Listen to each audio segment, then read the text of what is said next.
Amandla the high power Archangel Raziel. Amandla amakhulu. Mlaleli, esimene sakho sokuthola umsebenzi sebhizinisi sezezimali. Angithi usunawo umdonso wemali uthathe ugeze ngawo and command Archangel Raziel power. Konke lokhu ukwenza ngo11 ebusuku ubone amandla kamoya eArchangel Raziel esebenzelana nomdonso wemali. Sithinde ku 063 689 8922. Shintsha impilo yakho namhlanje ngomdonso wemali namandla kaArchangel Raziel. Siyabengelela ubengelela baba udokotela baba sesibawujabula mfana cishe yathi ugqoke kahle kodwa mfana umhleje yakhe hlomlo baba udokotela umela phendabuko and umzukulu amancengezi siyathoba kakhulu sibonge nesupport enisinika yona abantu basemakhosini abantu basendulweni uyena kubaba udokotela baba sesibawujabula mfana umhleje yakhe abantu baselindelana ehlabathini ngangihlala ehlabathini ilindelana uthi nginitshela angihlala ehlabathini ilindelana ngo 1984. Yeah, I remember. 1984 ngangihlala ehlabathini elindelane. Ngumfana wakhona, ngidlala khona, senza yonke into khona, sikhulela khona, senza yonke into. Ngeke ngahlala isangcwaba anazi nina. Khona indawo esemzinto okuthiwa isangcwaba. Ngangihlala kaMfeka khona futhi and then sasenza izinto kuboka Musa. Lamazi uMusa la kubo khona kunamatekisi nabo phindile lapho nje.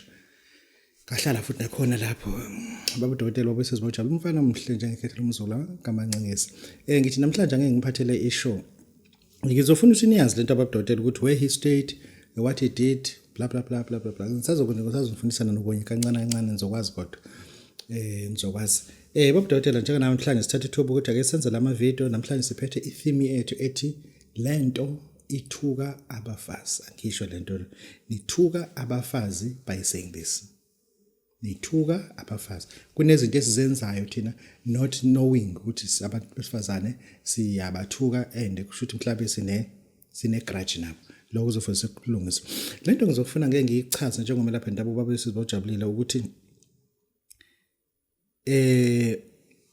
ngizoyibeka kanjani lento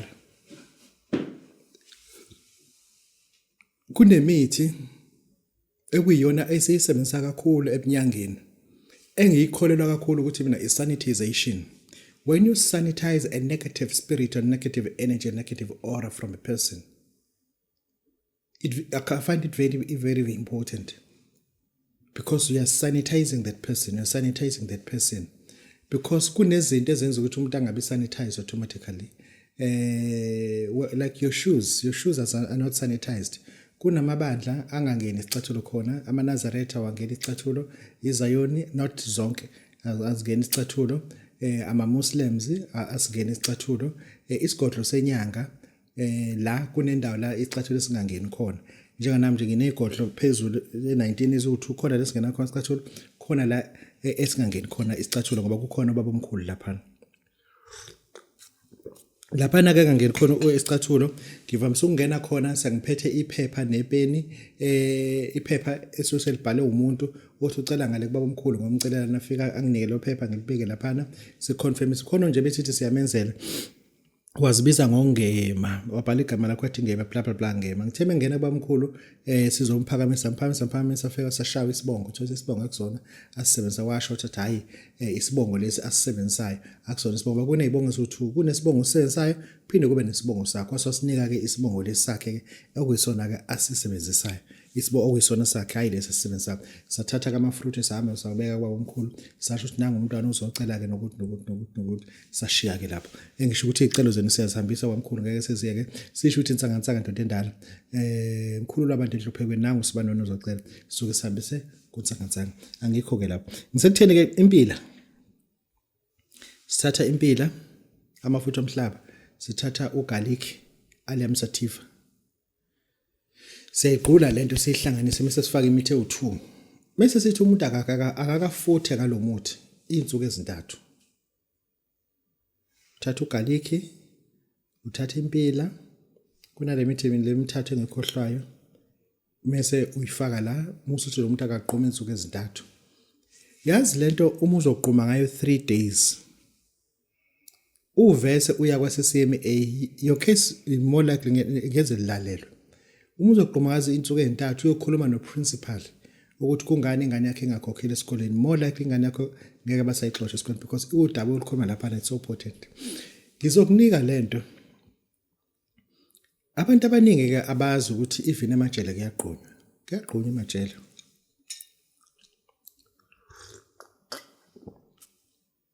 I'm afraid i-parole officer yethu sekuyibhunu enelizonda kakhulu abantu abamnyama sekuzoba nzima, but lokho kunika ithuba lokuthi inyanga sikhuphula amasokisi because siyazi ukuthi sibhekene nentaba ke manje. If i-Minister of Correctional Services kuyibhunu, number one, amabhunu, they never prefer us outside, they prefer us inside prison. It's going to hurt. That is why sithatha isinqumo ukuthi even abantu abasemajele ke manje abaqhunywe. Even abantu abasemajele manje sibaqhumene. Sekushaya isikhathi manje ukuthi sizinyanga asikhuphula amasokisi, and kuzofika la ekutheni umuntu osejele, angikusho lokho, kuzofika la ekutheni ngizoyisho for that on record, umuntu osejele sizomkhipha khona ejele angakhokhanga on one condition. Kufuze ukuthi ageze esejele, asilethele amanzi akhe awu-1 liter akade egeza ngawo, ageze ididi, ageze amasende, ageze inkununu, aphala ulimi la, axubhe lela, ageze udoti, ashefe lela. Mase silethela lawo manzi lawa nenselo yakhe yonke, ithi sibambiso sakho ukuthi uma ngingaphumi baba udokotela, please kill me and I'll make sure that I kill you fast. Very fast, very fast. Uzonginika lawo manzi, ngiyakutshela mina manje. Ngiwathathe lamanzi akho. Mase ngiwabreaka into 7, ngiwafaka emabhodleni awu7. Mase ngiyawabeka. Mase ngibhala igama lakho phezulu kwalamanzi kwalamabhodlela. Mase ngikwakhela umuntu ukuthi ngikhiphe ejele. Ungakhokhi ngisho isenti. Uma usuphumile ngikunike only 6 months to pay my money. If ungayikhokhi, and then ngizokubuyisela inkinga ezo times 7 compared to 1 inkinga obonayo. Ubuyele ejele ufike ufele ejele. Anginawusangana ikhanda mina. Sangana ngizwa nje nawe. Hlanga ikhanda. Ngizokushaya kodwa ngizokukhipha ejele. But there is a time whereby angizonitshela ukuthi now ngilethela insilo yakho e1 liter ephelele. Mase mina ngikuthumelela umuthi ukuthi uphume ejele. Ngikunike 6 months usuphumile. Bese ngithi qala ukungikhokhela imali yami engisuke ngiyifunile. Angifuni ukuthi ubhobho mekhiphe umuntu ejele mina. Ngakhipha icishe, this is on record, sengikhohle ukuthi manje abangeke sibashanga iquantum bese kuqhubeka la. Ake sikunike umuthi. Lo muthi lo ayisesibashayile. Hayi sesibashayile. Nginike elinye ikhalathi lashaya umkhwena walo, lazoshaya umakoti wakwalo ngomuthi nje kuphela, labashaya. Kanika omunye umakoti wazoshaya umfowabo, wazoshaya udadewabo. Induku uma uyiphethe ufuna ishaye ngisho ikade egcekeni. Le nduku le ngiyakha ngebenzini, ngiyithala ndiswazini. Ngiyakha ngebenzini, ngifike ngithathe ibenzini, ngithathe umanyazini, nguhlanisela umuthi mase ngikugovuzela. Ngifuna uma ngigovuza ushunqe. Ushunqu kodwa ungavuthi, ushunqu. Lo nguthela, ushunqu uyangasashunqe. Musu uyaphola. Bese ngithi mina hamba ogqoma 3 days ubizi bonke labantu abami phambi kwakhe endleleni. Ngeke ngabashaya mkhulu, ngeke ngabashaya. Kodwa ngifuna wazi ukuthi lana ubhekene nenkinga, ubhekene nenyanga. Mina ngifuna ukuthi wazi ukuthi umuntu uyatestwa. Uyabona ingane yakho njengoba ihamba nalomfana ongamfuni. Lo mfana wenza into ukuthi ngeke ngize ngisesa imisebenzi abayenza, kodwa lo mfana umthandisisa ngoba uyabaza abafana abanje bangama womanizer. Uyayibona ingane yakho yentombazana, ingane yakho umfana, ibhizinisi lentombazana enesigxobo enamathathuza ngathi isigxobo sawatela. Asibashaye mkhulu, asibashaye. Ngithathele enza nje, ngifuna uthathe ubhale iphepha igama lomfana wakho. Awulazi igama lentombazana, nale ntombazana athandana nayo. Bhala njalo, nale ntombazana athandana nayo. Uma usuvuthuzela lo muthi la ngaphezulu kanje. Uvuthuzela kanje lo muthi lo. Uma usuvuthuzela, uma usuyawugoqa, uma usubhoboza iqanda lenkukhu, la uma ushutheka la ngephepha la phakathi. Ushutheke la ngaphakathi lephepha ngephepha. Uma usuyahamba ufike ubeke nje emgaqweni kahambi. Uzoxoxwa imoto eyodwa. Angisho lutho. Ngithini kuwena? Ngithi angisho lutho. Lo phela uthando noma lo ntombazane besiyenzeni lo mfana lo phela nje liphele. Hlakazeke. Asikwazi ukucontrolwa abantu esingafuni basicontrol. Sikwazi. Ngifuna ukuthi mina ukwemukela ukuthi i-channel yenyanga le channel akufani nenyanga yenyanga. Ngifuna ukuthi njoba labalungu obasebenzela eJaldini try by all means ukuthi madam I'll clean the bath for you. Uzame ukuthola amanzi akade egeza ngawo lo mlungu. Zama ukuthola amanzi akade egeza ngawo le ndoda yakho eganile. Yabona ngesikhathi indoda yakho isithi sithatha isithembu. Ithi kaze ukuphi baba udokotela iqede lento. Ngifuna mina mase kunenkinga. Ungangibizi imizoba khona. Ngibize mase kunenkinga sivuthiwe. Ngifuna ngesikhathi esethu uthatha isithembu. Miyeke aspende yonke into azospenda.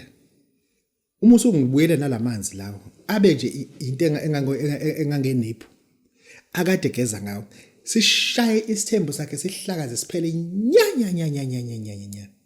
mengithi nya siphele nya ngifuna ukuthi mina sishaye ukuthi uma ethi yolala nale ntomba yakhe ehotel elithize ifike igobe njengoplastic kungake kwenzeke lutho athi intombazane ithi yamthindiza ukuthi itotozi ibanda qa ayikho into eyenzekayo.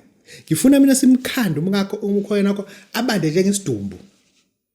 Intombazane ithi akwabantu ayisi yena uphilanga yini. Kanti umamkhulu usemshayile mkhulu. Ngifuna mina njoba wena uthi uyasebenza emayini ku Rustenburg uyasebenza ekhaya kuyonakala izindlu ziyawa bakutshela abafuna ukuthi hey bhuti buya ziyawa izindlu la. Ngena abafana abancane baphume. Bizo makoti ezegole ezekwena emayini. Uthi afika amagate avuliwe abafana bavaka ngisho ukuvala. Ungabuza uthi kodwa mama ubani obengenelwa ngamsafa lo uyeza ukuthi lana nje ngena ngisho ikhanda. Ungalwi. It's not, I mean, I'm not instigating people or teaching people to fight. This is a channel of peace. It's all about education and not causing war to people. But uma ukuthi uyamfika ngakho nje ufisa ukuthi ngangcono nginamapipa awu2 mhlawumbe ngabe ngwafaka omabili ngoba lela lekho lelami ncane kakhulu bezofaka nyekayo baba ugijima kakhulu abafana la ngithanda umkakho kunjalo because we have to promote love noma uthandela ukuthi uyakufebela and ukugadela ingane ugadele noma wakho ogulayo mthandele lokho mthandele ukuthi uyakufebela ukugadele ngisho imbuzi utshalile ekhaya utshalile engadini kwazi ukuthi kunonkosikazi lapha abazi ukuthi kunesifebe mthande kunjalo. And when we give people an opportunity to love their partners, we mean love them with LOVE, that kind of E. Love them. No matter what it costs, love them. Never consider divorce as an essential. Cancel it. Divorce is not Africanism. It is not Africanism. We don't have it even in our vocabulary. Divorce. We've been told. Then we learn to understand it. But in our vocabulary, we don't have what is called divorce. Then we as Zinyanga, we have to stand up and make sure that we demise any mentality that related to divorce. Ngifuna ke unkosikazi wakho umenza njalo ekufebela. Ngifuna ukhale ngaphakathi uhlangezele inyembezi ukuthi babudodela ngiyayenza lento. Lapha unengane ezinye ongazi noma ezakho noma kuzona zakho yini. Kodwa ungasakhathazi ngazonke ingane ezisegcekeni ezakho. Thatha ke lamanzi akade egeza ngawo. Njoba uhlala nje kanje endlini akageza umthetho hayi ngizochitha mina. Kwaveza uhlala endlini kodwa kunefridge la unestove la unendisho ogeza yonke into yenzela la. Lapha emashaweni ugeza amadoda ngeke ayogeza la geza khona amadoda. Akageza la endlini uhambe umchithele ukhela amanzi akhe. Umusi yamdedela futhi ahamba. Trust me with this kungavuka uzuma emathuneni. Keka phinda lalo enye indoda.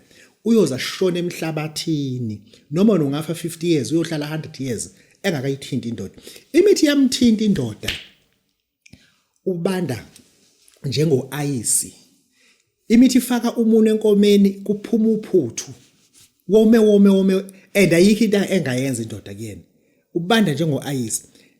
Athi indoda iwabanda ngaka ukwenze njani? Athi ayinamangazi. Kodwa kusalayo namangazi endlenda isezokwenzeka. Angisho ukuthi abantu abadevos ngithi mina beze ezinyangeni sibakhandele. Phathele u1750 rand. Ngikulungisela into yakho lento ibuyele esimeni. Akho umuntu ezodivorce la nawo 1007. Kwafuna ubheka ifoni oyiphethe uthi yamali la yike ifoni 1750 sile. Well ifoni oyiphathayo cause ukuthi ngingadefend umuzi wami more than le phone engiyidefendile because your phone is a device. Umuzi is something else. Protect it. Go 1750. Lo 50 rand is very important. Wena ungaqhamusa ukunika 1700 ungenzi slim. Unganginiki 1800. Nginike le mina engiyishilo. Ngikulungisela izinto ngoba if zingalungi it ain't right. Ake ngikutshele lento le.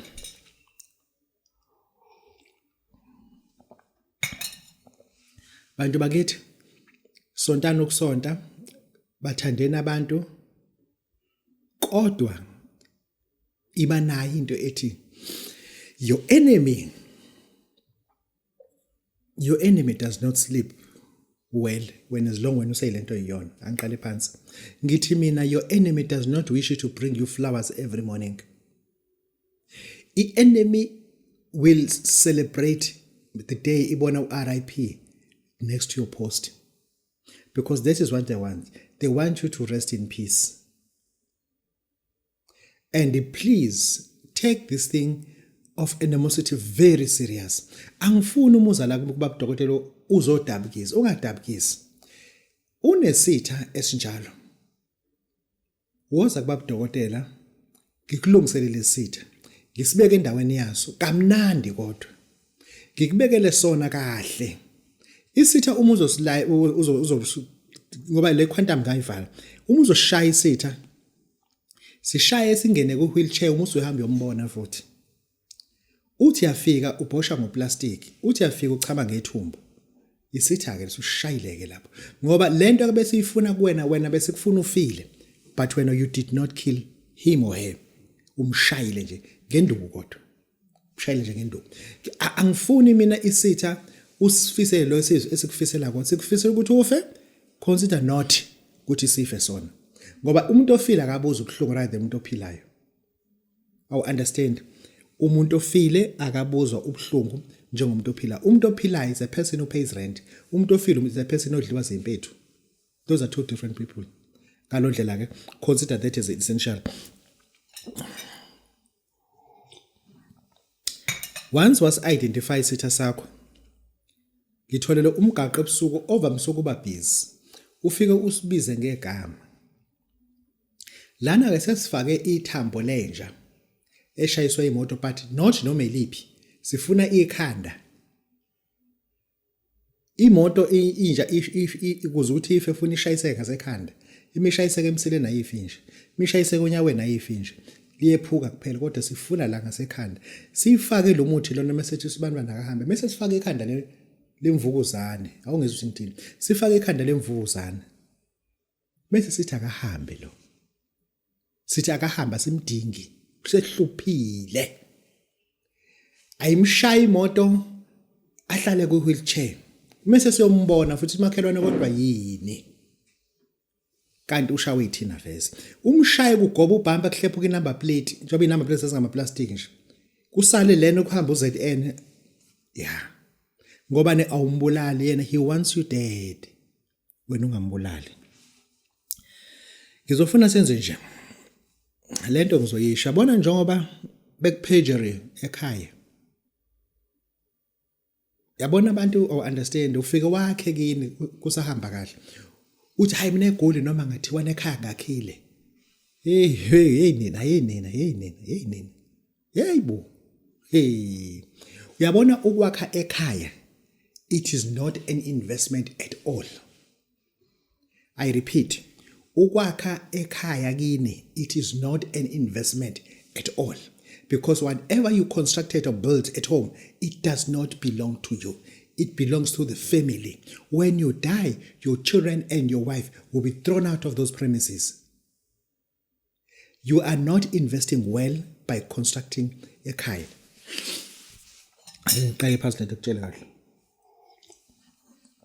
Ngifuna lento u-understand. Uma uwakha ekhaya, basize entweni abayenzayo.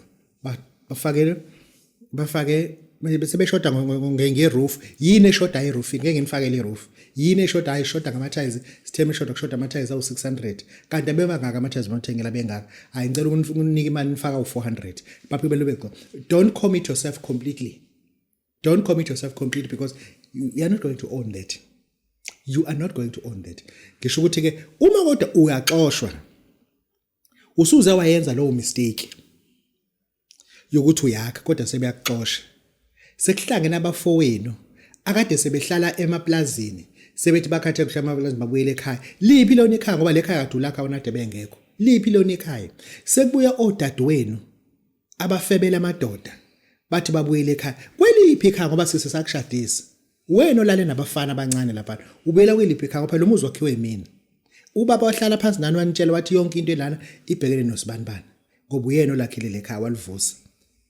Ngoba awukwazi ukuthi unganele uthola ithishingi usebenze kahle kanti vese ulimele engozini ngoba uphuyile izimali musu uthathe le mali wakhe ngaye ekhaya hoping ukuthi ke now you retire emva kwaloko wena abafoni baxoxa once kwashona ubaba wakho kwashona uma wakho abafoni bazokuxoxa vese bathi kubo labahlukanisela ngalezi indlu zakho ukuthi yena uzosenzisa le yalusisa uma sebekuxoxa only sebekuxoxa noma efemini bekuxoxa kuwena owasebenze kakhulu kule femi and they find a mistake engakwazi ukuthi ikhulumiseke enza njenake ngizokunika umuthi esithi unyabhanga uzothatha lo muthi lona ugcobe etsheni lelitshe leli umusu usuyakhuluma na uthi nyabhanga ngithi ngiyafunga ngiyagomela njengoba ngishiya wena la uyolandwa yimina futhi mtshele ithi nyabhanga njengoba ushiwa yimina la uyolandwa yimina ngifuna ubadabulela amakhethini uqhumisa amakhompyutha ubathele ngetibe bethi baliphuza angikwazi ukuthi ngasebenza ngale femi bese ngixoshisa kwenje ngifuna ukuthi umusu usuhamba nefemi ithuthe ixoshe bonke abantu ithuthe liquidate belokhu baxosha abantu babothi ayikho into eyenzekayo babalekelwa ama client ikhanselwa ama contract ikhanselwa yonke into ngoba bakuxoshele into engenasidingo nakhona ke lapha kini lento othi usuyakhile lo msangano wakhe lapha kini I repeat, stop investing ekhaya. It's not a right place to invest. Help them wherever they are running short. Uma bethi babiya ngeblocks benikhulume nobani? Thini biya ngeblocks ngoba mina nginayi but nishoda kuphi? Ngenela la abeshoda khona kuphela. Hayi ukuthi uthi uzobabiyela cha don't do that. Faka unyabhanga ke lapho mase bekuxoshwe. Uma ushiya nje egcekeni ujikijela uthi sisale zitholana. Yolandwa yimina akho nyanga yokukhipha lapho akukho nyanga eyokhipha unyabhanga kuyakutshela akho nyanga yomkhipha koze kubuye wena uzomkhipha futhi ngoba sebethuthe bonke usuzohlala sebethuthe bonke sebewudelile sekuzohlala wena bethi somboni yokahlala kanjani ilwane lapha kuhlale kufike kuhlale wena uthi babudodela sengiyabuyela emanqweni ngenze njalo ngithi njengamanje musu ubuyelenza nje nakho hamba ungithathe isihlabathi somfula hamba ungithathe isihlabathi sasolwandle hamba ungithathele lento uyifake lapho musu uchela lonke igceke phinde unyabhanga ahluphe ekhaya angifuni nenza ama mistake kanti thina besingakwazi ukunitshela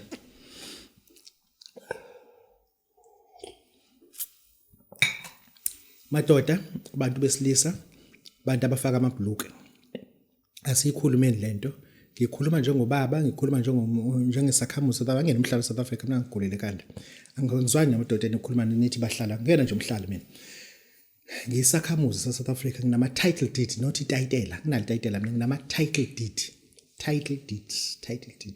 indawo engenayo i-title deed isemgaba ngoba emgaba indawo yenkosi kinento ekuthiwa i-PTO permission to own then it's fine nginama title deed angena kumhlalo ngisakhamuzi kodwa lento ufuna siyikhulume consciously lento ethi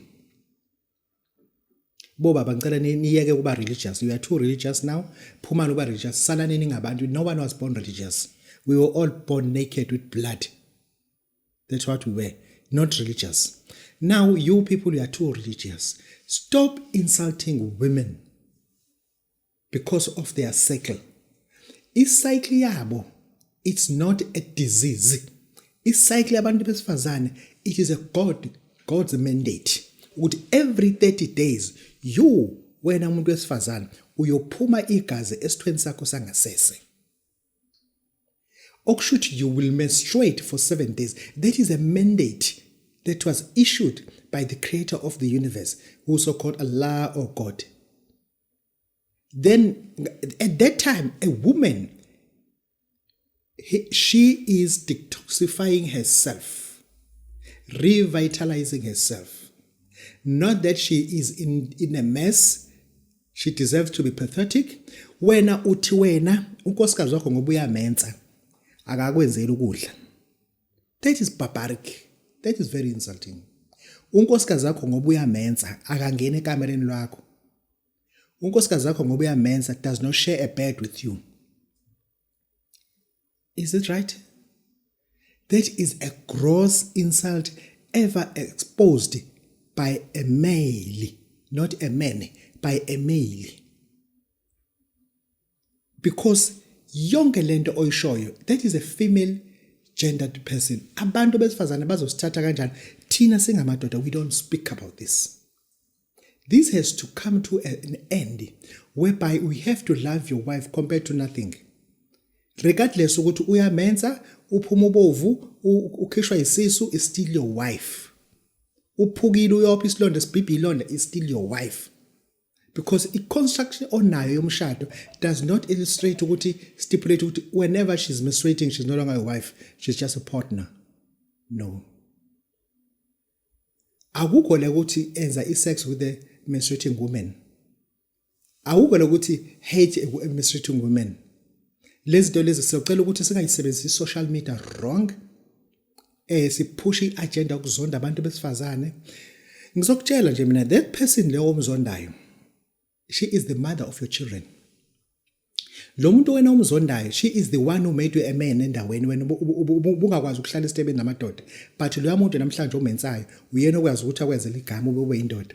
Lo muntu omenzayo akakwazi ukutshela abantu 20 people lakho lincane, akakaze ayikhulume leyona. Ngokuthi ingane uyizele zebe izalwa kanzima kabi ukuthi niqede nje randoda bokunzima kabi. Akakaze ayikhulume leyona. Lo muntu wesifazana unamahlaza amaningi kabi ngawe.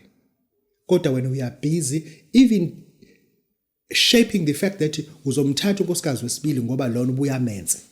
Okushuthi loza inkabi ayimenzi. Ushuthi wena uzobathatha babe ngoba the best way umufuna umuntu ongamenzi, thatha abafazi aba 31. Uyazi ukuthi once kuyena enyangeni, awuphindi umbone inyanga ezayo, uyombona inyanga ezayo, uyombona ngenyanga ezayo. That's all. Thatha baba 31. And then uqhubekeke u-insult abantu besifazane at your own, but my name is Ubaba Udokotela. I don't know the others. I will never support, I will always shoot it down. Whenever find umuntu wesifazane ecekelwa phansi isithunzi sakhe. Fundile akafundile, we have to stand up as abantu besilisa. Sikhulume against lento ukuthi umuntu wesifazane omenzayo uyihlazo akahlambulukanga, uyisono, can't pray, can't do this, can't do this, can't do this. There is no way in the Bible that says a menstruating woman is not holy. I never read the Quran, but I've got people abafundi Quran. They never tell me that a menstruating woman is haram. Maybe yours is haram. That's a problem that you're encountering. Awukazi utshela iqiniso. Namhlanje I'm telling the truth.